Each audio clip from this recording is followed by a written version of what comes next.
Le sentiment le plus merveilleux que j'ai pu expérimenter dans ma vie, c'est celui d'être aligné sur mon chemin de vie. Ça veut dire que je sens que je suis à ma place, que je suis là où je dois être dans la vie, et que j'avance dans la direction qui est la bonne pour moi, qui est harmonieuse avec moi. Ce sentiment, je l'expérimente depuis longtemps, encore aujourd'hui, et c'est le sentiment le plus merveilleux. Pourquoi ? Parce que c'est paisible. C'est pas comme une sorte d'explosion de passion quand on vient de rencontrer une personne vers laquelle on est très attiré. C'est aussi un beau sentiment, ça. Quand on le vit, c'est fort, c'est beau, on se sent bien. Mais c'est explosif et on sent au fond de nous que ça va pas durer de la sorte, de la même manière tout le temps. Mais là, le sentiment d'alignement, en fait, il est paisible. Il vibre toujours sur la même fréquence. Il n'y a pas de fluctuation, genre un alignement extrême et ensuite un alignement pauvre. Non, c'est toujours paisible. Je sens juste que j'avance dans une direction qui est saine pour moi. Et ça continue de mois en mois, d'année en année. Et je vais vous expliquer comment moi je fonctionne pour être aligné avec moi-même. C'est mon vécu personnel, mais j'ai mis du temps à accepter de fonctionner comme ça. Mais pourtant, c'était quelque chose qui était toujours en moi depuis le début. Et c'est à la fois difficile à accepter, mais en même temps, quand on l'accepte, on vit la plus belle chose qu'on puisse vivre au monde, et je souhaite vous le partager aujourd'hui, afin que ça puisse vous aider à mieux peut-être vous accepter vous-même, ou à mieux vous comprendre, ou à vous inspirer d'une certaine manière. C'est parti les amis, on rentre dans le vif du sujet juste après le générique.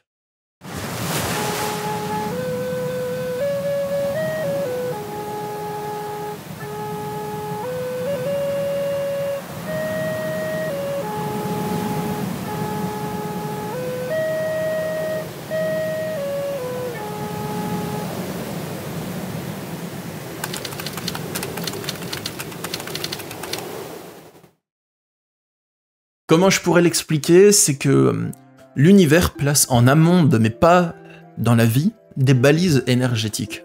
C'est comme si, en avançant dans une direction, par exemple, je vais entreprendre le projet professionnel de l'écriture d'un roman, ou bien je vais m'engager sentimentalement, à partir du moment où je réfléchis à me orienter dans une ou l'autre de ces directions, je vais ressentir directement ce que va donner le projet d'un point de vue énergétique.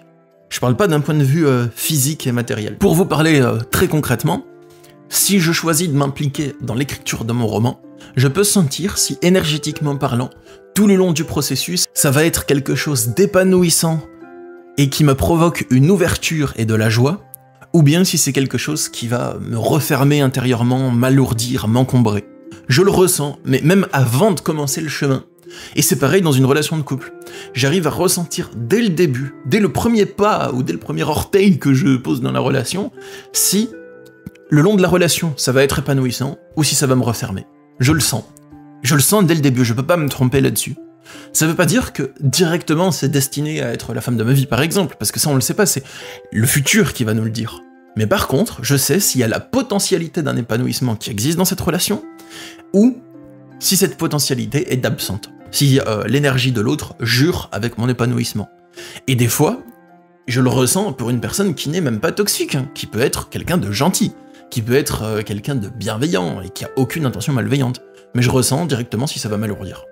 Et c'est pareil pour les projets professionnels, pour les projets de déménagement, pour toutes les directions dans lesquelles je vais m'orienter dans la vie. C'est comme si, en amont de ce projet, genre loin dans mon futur, il y avait une sorte de balise qui était fixée. Et cette balise, c'est par exemple, je sais pas moi, une sorte de générateur qui va rayonner de l'énergie, et moi je ressens la nature de cette énergie. Est-ce que c'est une énergie qui correspond à mon épanouissement, ou est-ce que c'est une énergie qui correspond à l'absence d'épanouissement, à la fermeture, au ralentissement, au ternissement de mon énergie? Et ça, je le ressens, mais il faut que je sois bien à l'écoute de moi-même. Des fois, je le ressens pas tout de suite, dès les premières secondes, et il va me falloir juste quelques jours pour le ressentir. Mais je le ressens très vite quand même. À quelques jours, ça vous évite 10 ans de relation pour le remarquer, hein. C'est pas mal ça. Du coup, ces balises énergétiques, qu'est-ce que c'est ? Pour moi, c'est des points d'ancrage. Je me connecte à ce que je ressens du projet ou de la relation, et je sens si ça va m'épanouir ou pas. Et je peux pas le changer, ça. C'est impossible que je le change. J'ai déjà essayé, ça ne fonctionne pas. Plusieurs fois, hein, mais rien n'a fonctionné. Je ne peux pas modifier ça.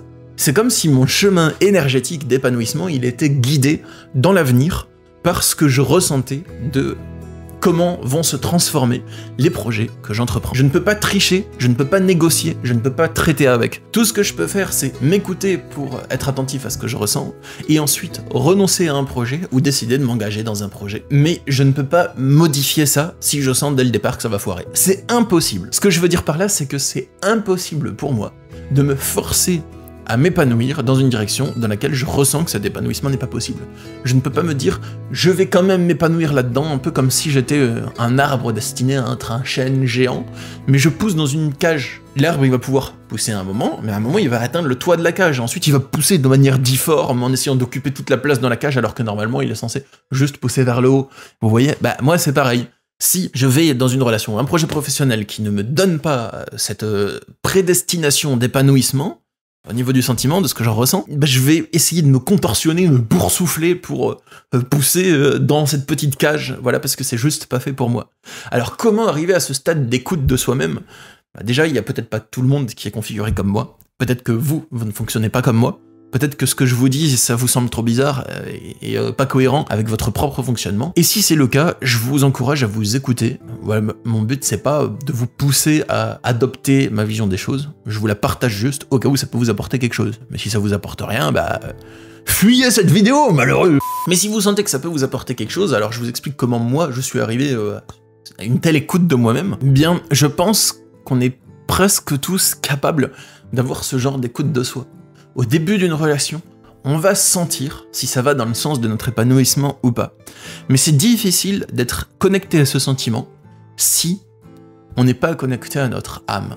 Parce que si vous êtes déconnecté de votre énergie authentique, originelle, de celui ou celle que vous êtes, au-delà de comment on vous a appris à fonctionner, voilà, si vous êtes vraiment déconnecté de votre épanouissement et de votre enthousiasme au quotidien, ça va être difficile de sentir si une relation vous déconnecte de cet épanouissement et de cet enthousiasme, parce que de base, vous n'y êtes pas connecté, donc vous ne sentez pas quand quelque chose vous en déconnecte. Vous sentez juste que ça va pas bien, mais vous comprenez pas trop pourquoi, parce que vous avez plusieurs choses différentes, plusieurs couches qui vous empêchent d'accéder à cet épanouissement.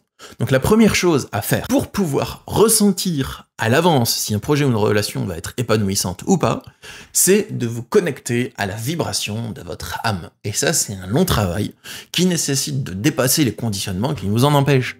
C'est une longue quête. Je vous parle d'ailleurs d'une partie de cette quête que j'ai menée, moi, dans le livre L'appel de mon âme. C'est un journal que j'ai écrit en temps réel, dans lequel je vous explique comment je surmonte des épreuves qui me coupent de l'écoute de mon âme, et comment j'ai réussi petit à petit à m'y reconnecter. Il y a le lien dans la description si vous souhaitez vous le procurer. Mais du coup, c'est la première chose à faire. Arriver à être au quotidien connecté à votre âme. Pas juste à un moment et que après ça part, pas juste à un moment de grâce et que après ça part, mais à avoir au quotidien une connexion continue avec votre âme. C'est la première étape, sinon ça marche pas. La deuxième étape, c'est de vous entraîner à repérer les schémas relationnels et ce que ça donne.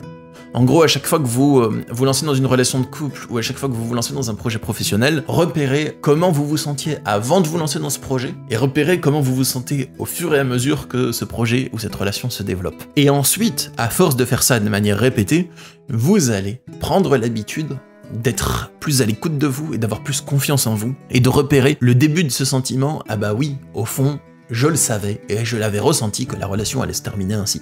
Plus vous prenez confiance en l'écoute de vous-même, plus ça va être facile de vous écouter vous-même. C'est une question de prise de confiance en votre intuition. Aussi, il faut apprendre à écouter votre corps. Est-ce que vous sentez que votre corps s'allège ou bien est-ce que vous sentez que votre corps s'alourdit? Est-ce que vous sentez que, à l'idée de vous embarquer dans ce projet professionnel ou cette relation, il y a quelque chose qui s'ouvre au niveau de votre poitrine, qui se détend, que c'est paisible? Ou est-ce que vous sentez que ça vous coûte en énergie et que ça se referme et que ça se tend à l'intérieur de vous? Vous le sentez. Si une relation, elle vous demande de faire plein de tensions énergétiques à l'intérieur de vous-même pour maintenir cette relation, que c'est pas fluide, qu'il faut énormément s'adapter, mais que cette adaptation ne vous donne pas un sentiment de fluidité, ah, c'est mauvais signe, déjà. Vous pouvez sentir que c'est pas terrible hein, pour votre épanouissement. Alors, je dis pas qu'il faut pas s'adapter dans une relation. C'est normal dans un couple de faire de l'adaptation à l'autre. Comment vous vous sentez avec cette adaptation? C'est ça qui va compter. Est-ce que c'est une adaptation qui est paisible? Vous êtes content de le faire? Vous vous dites « mais ça me fait plaisir de faire ça pour l'autre, je me sens bien ». Ou est-ce que vous sentez que ça vous coûte, que c'est lourd, que ça vous oppresse, que c'est chiant, que c'est terne? Est-ce que celui ou celle que vous devenez dans cette relation de couple, par exemple, c'est quelqu'un de plus grand, de plus épanoui, ou de toujours pareil, là c'est cool, ou bien est-ce que vous sentez que c'est quelqu'un de plus petit, de plus terne, de plus stressé, de plus anxieux, de plus angoissé, de plus refermé? C'est des questions à se poser. Voilà. Mais il faut se connecter à votre âme d'abord, avant tout ça, parce que sinon, le sentiment d'oppression, peut-être qu'il vient pas de la relation en elle-même, mais juste de vous qui avez des traces traumatiques, et ainsi de suite. Donc voilà, c'est pour ça que je trouve que pour arriver à un tel niveau d'écoute de soi, il faut arriver à avoir fait une sorte de calme, déjà, en soi, avoir instauré un calme en soi, et ensuite, on peut remarquer, à chaque fois qu'un projet ou qu'une relation vient interférer avec la fréquence de ce grand calme intérieur. Voilà comment je fonctionne, les amis, dites-moi, est-ce que ça vous parle? Est-ce que vous fonctionnez aussi comme ça, ou est-ce que vous sentez que c'est un fonctionnement qui peut être sain pour vous? Si vous souhaitez avoir mon accompagnement sur ce genre de sujet, pour avancer dans la reconnexion à soi, ou pour dépasser une souffrance ou un blocage que vous avez dans votre vie, je propose des consultations, il y a le lien dans la description pour ça. C'est mon activité professionnelle principale, je fais ça depuis 2015, et j'aime vous accompagner. Donc vous pouvez réserver une consultation si vous en ressentez l'appel, si vous sentez que ça vibre juste pour vous, justement. Et il y a aussi le lien pour Pécho mon livre dans la description. Sur ce les amis, je vous dis rendez-vous dans quelques jours pour une prochaine vidéo. En attendant, connectez-vous à votre âme, et je vous souhaite de la paix et de la fluidité.